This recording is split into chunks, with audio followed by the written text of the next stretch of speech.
This report is continuation of Jonas' report. Rizal's first visit to Paris, 1883. During his first summer vacation in Madrid, Rizal went to Paris, sojourning in this gay capital of France from June 17 to August 20, 1883. Si Rizal, first summer vacation niya is sa Madrid is ningadto siya sa Paris ug nagstay siya didto sa gay capital of France gikan June 17 to August 20, 1883. Then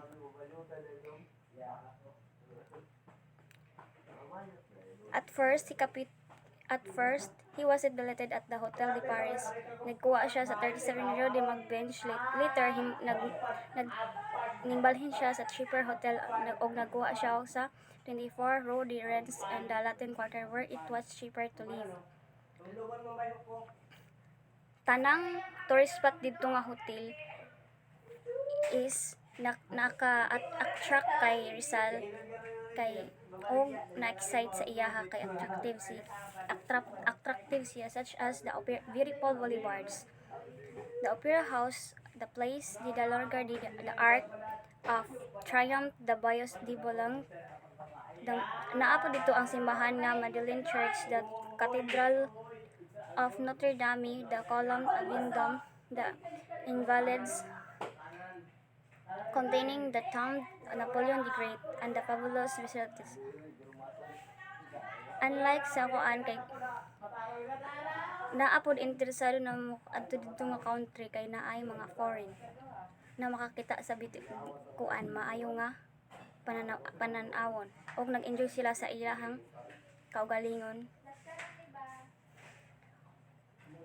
Rizal improved his mind by observing closely the French way of the spending many hours at the museums, notably the world famous botanical gardens, especially the Lamberge,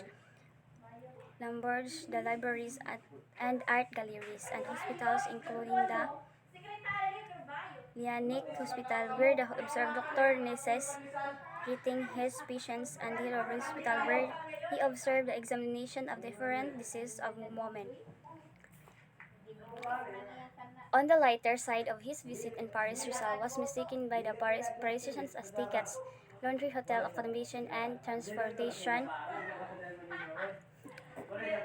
were Japan. In Spain, Rizal came in close contact with prominent Spanish liberal and Republican Spaniards who were mostly Masons.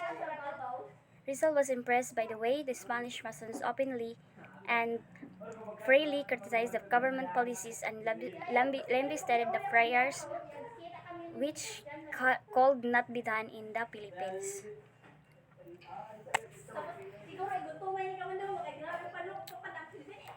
In a due time in March 1883, ninjoin si Rizal sa Masonic Lodge called Access in Madrid. Later, he transfer siya sa Lodge gihapon na Solidaridad sa Madrid gihapon where he became a Master Mason on November 15, 1890.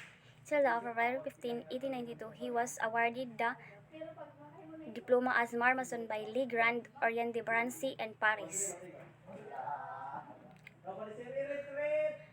As a Mason, si Rizal is nagdula sa lukewarm role in Freemasonry, unlike M.H.D. Pilar, G. Lopez, Chena, and Mariano Ponce, who were very active in Masonic affairs. His only Masonic writing was lecture titled Science, Virtue, and Labor. The true modern two-way thinking is to work for the redemption to humanity. Financial worries. After Rizal's departure for Spain, things turned from bad to worse in Calamba. Ning-harvest sila og mga rice and sugarcane fell to account drought and locust. One top of this economic disaster, the manager of the Dominican-owned hacienda increased the rentals lands cultivated by the Rizal family. This hacienda manager frequently guests at the Rizal home used to ask for a turkey from Don Francisco, the hero's father, who was a good raiser of turkeys. But there came a time when he dreadful pest killed most of the turkeys. When his manager requested for a turkey, Don Francisco him because he needed the few surviving turkeys for breeding purposes. Enraged by his failure to receive a turkey, the vindictive manager arbitrarily increased the rentals of the lands leased by Don Francisco and Fasciano. Due time Due to hard times and Calamba, the monthly allowance of Rizal and Madrid were late in arrival, and there were times they never arrived, causing much suffering to him. At once time, Pasiano was forced to sell his younger brother's pony in order to send money to Madrid. A touching incident in Rizal lives in Madrid court on June 24, 1884. Because he was broke, he was unable to take breakfast that day. With an empty stomach, he attended his class at the university, participated in the contest in Greek language, and won the gold medal. In the evening, the same day, he was able to cut dinner for the was a guest speaker in the banquet held in honor of Juan Loda and Felix Resurrection Hidalgo and Restaurant Ingles Madrid. Rizal salute to Luna and Hidalgo.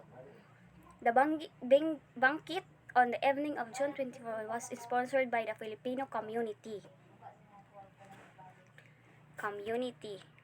Nag-celebrate sila the double victory of the Filipino artists and the National Exposition of Fine Arts in Madrid. Luna's Exporium winning first prize and Hidalgo's Christian Versions Expose and the Populace second prize. It was attended by prominent Spanish artists, newspapermen, and men of letters, statesmen, and Filipinos. He salute Luna and Hidalgo as the two glories of Spain and the Philippines' artistic achievements, geographical frontage and racial origins for genius, universal genius knows and 200 genius. Spain, every genius is like light, air, the patrimony of everybody, cosmopolitan like space, like life, like God. He also assailed with refined sarcasm the bigotry and blindness of certain unworthy Spaniards.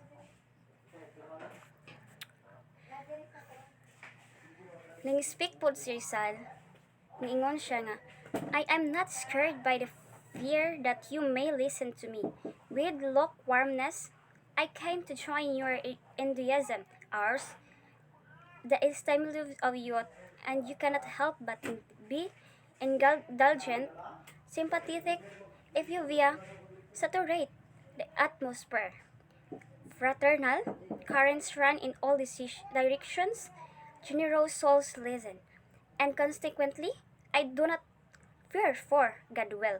You seek only Godwill, and from that height, where noble sentiments reside, you do not perceive pity trifles. You see the whole and you judge the case, and you extend your hand to one who, like me, desires to join you in one single thought, in a single aspiration, the glory of genius, the splendor of the motherland. Result involved in student. On November 2021 and 22, 1884, the serene city of Madrid exploded bloody riots by the students of Central University. Rizal other Filipino students participated together with Cuban, Mucan, Peruvian, and Spanish students in tumult.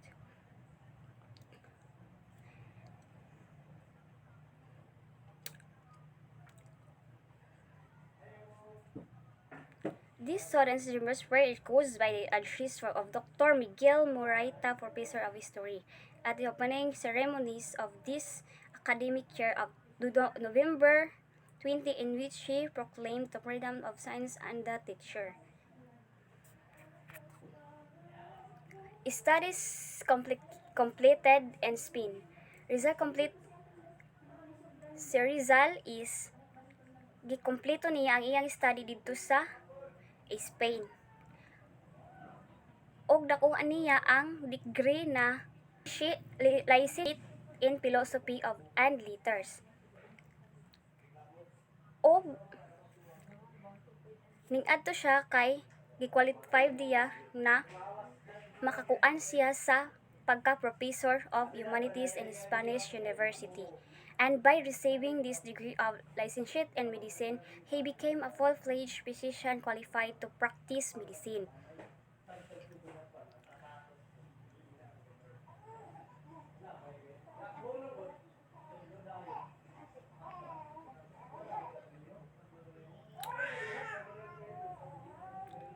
The next academic year, he studied and passed all subjects leading the degree of Doctor of Medicine.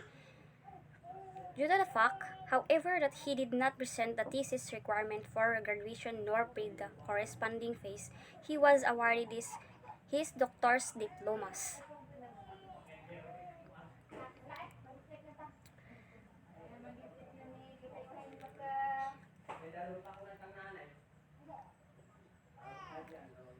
He did not bother to secure the postgraduate degree of Doctor of the Medicine because it was together with the research and philosophy letters good only for teaching purposes.